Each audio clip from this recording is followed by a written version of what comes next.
Hello and welcome to your last unit, Shakespearean drama.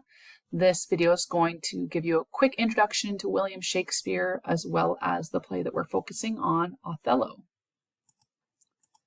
Hopefully you noticed at the very top of the unit there was a survey for you to do. So this course is participating in a generative AI research project where students are being asked to use generative AI as a part of their studying. So if you could make sure you get that pre-survey done, that would be great. It's all anonymous, so there's nothing attached to your name there. If you have any further questions about the research, please book a meeting with an instructor and we can talk about more of it there. Having said that, hopefully it's now clear that you will be asked to use generative AI in this unit. There are very specific parameters of when you can and when you can't, so just make sure you're paying attention to that. And then when you're done the unit, there will be an opportunity to do a post-survey. So just know that that's sort of happening at the same time here. And again, if you have any questions about that, you can reach out to an instructor. So let's get into Shakespeare. So Shakespeare was alive during the Elizabethan era, so named after Queen Elizabeth, who was around from 1558 to 1603. And this was a great time of cultural, social, and political change. So some things that kind of had a direct impact on Shakespeare and themes in his writing were the social hierarchy and class structure. So the Elizabethan society had a very rigid class structure. The monarchy and the nobility were at the top and the poor were at the bottom. And so his works often reflected and explored the complexities of this class system. And what was really interesting is that everybody of all classes could go and watch it and see it all play out. So that would have been maybe one of the first times that would have happened. Also, this was happening during the English Renaissance. So his plays often explored human nature, individual desires, and the complexities of society, which was reflecting the Renaissance ideals. And it was also happening during the development of the English theatre. So London became the epicenter of dramatic production. Theatres like the Globe, which Shakespeare was associated with, opened up a lot of opportunities for playwrights like him. So his life in three periods, there's parts of his life that we know a lot about, and there's parts of his life that we know very little about.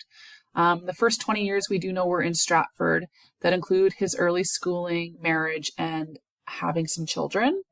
The next 25 years, he started off as an actor and ended as a playwright in London, predominantly at the Globe Theatre.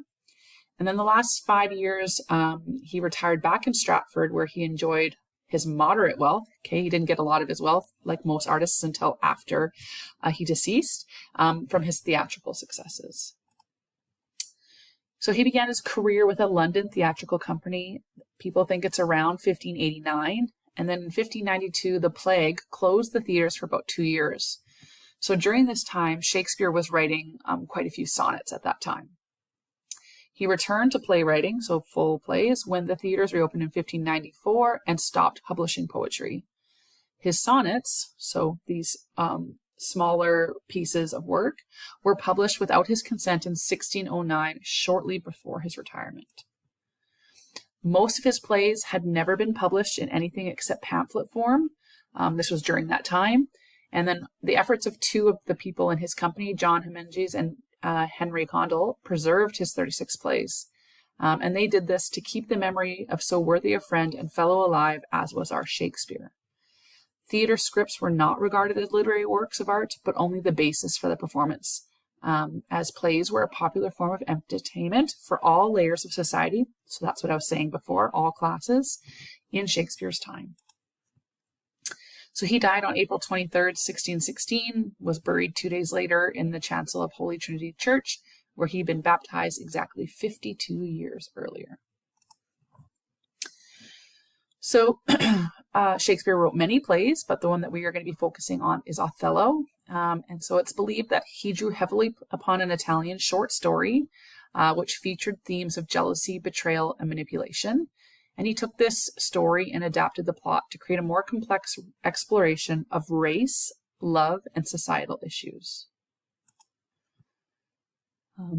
Shakespeare's known for writing a few different types of plays, and sometimes these cross over into genre, so comedy, tragedy, romance, and historical. but Othello is very much a tragedy. It focuses on the downfall of a central character. This downfall is often due to a fatal flaw, external pressures, or a combination of both. And in Othello, it's both. And often common themes include fate, revenge, betrayal, and the human condition. So again, Othello is very much a tragedy. There's two themes that we're going to be focusing on in this unit. The first one is racism. So Othello is notable for its exploration in racial themes. So Othello is a Moor, which is a name for a North African whose status as an outsider in Venetian society is a key driver of the tragedy, shedding light on issues of racism and cultural identity. So again, we have to put ourselves in the places at the time of when Shakespeare was alive and maybe what people thought of a Moor at that time. So he's using that as part of his theme in his play. The next one is feminism. So in Othello, women like Desdemona, Emilia, and Bianca, who you're going to all meet, their roles were shaped by the societal expectations of women during the Elizabethan era. They are predominantly defined by their relationships with the men around them, and their actions or lack thereof are often seen through the lens of the patriarchal control. So a few kind of smaller components of feminism that we're going to see is agency, objectification, empowerment, and just that power dynamic between men and women. So these are some things to be watching out for as you're reading the play. Shakespeare uses lots of different types of techniques to convey his feelings and ideas. One of his things that he does is he writes soliloquies, but sometimes people aren't sure if the difference between a soliloquy versus a monologue versus a formal speech. And so a soliloquy is when a character is speaking their thoughts, so what someone would be thinking out loud. Even if there's other characters on stage, they might just be centrally lit, that really the only people that can hear them is the audience. So no one else on the stage can hear them because it's technically us hearing their thoughts out loud. Whereas a monologue, that would be delivering a speech by a character during a conversation with someone else. So someone else on stage can hear them. And then a formal speech is made directly to an audience. Everyone sort of knows that it's happening. So again, a soliloquy is essentially someone's private thoughts that we are privy to. So these are used often by Shakespeare to reveal inner thoughts, emotions, and motivations in a direct and intimate way. They often help move the plot forward by giving the audience important information about a character's intentions or their future actions. So we get to find some things out before other characters do. Shakespeare also uses these to explore complex philosophical themes such as existence, morality, fate, and identity. And so, yeah, we get to hear people kind of talking through those ideas. And then by speaking their thoughts aloud, often this bypasses the other characters on stage, allowing the audience to become those confidants. So that's sort of what I was just letting you know, that we sort of know stuff before the rest of the characters do. So we know that Shakespeare can be a little bit scary in terms of it basically being a whole nother language. And so these are some tips for success when you're reading anything by Shakespeare. First of all, make sure you read the act summaries at the start. Definitely do the activities that are provided in each unit. It's going to help sort of direct your brain and consciousness when you are reading. But you want to read whole pages, not words. If we try and read just a singular line, it's really difficult to translate it. But if we read a whole page and we're like, oh, I sort of know what's happening here, especially if we've already read the act summary, it helps us kind of apply the meaning and figure out what's going on. Like I just said, we want to review with the act summary. We'd probably do that first and then read whole pages. And also, a play was never meant to be read in silence. It's meant to be read aloud. So try reading these words aloud and see if that helps with understanding. You can also watch a film version. So there's an opportunity to access that in this unit as well that you'll see. So you can try and read those acts and follow along with the film. Last thing is, well, how do we complete this unit with success? So there's just an introductory sort of lesson, which you're in right now.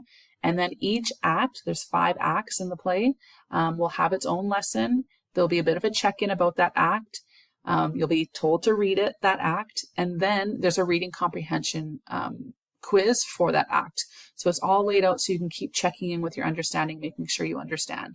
If you try and attack the whole play as one entire piece, it can be really, really overwhelming. So you really want to try and break it down, and use the tactics and notes that are being provided for you in the unit.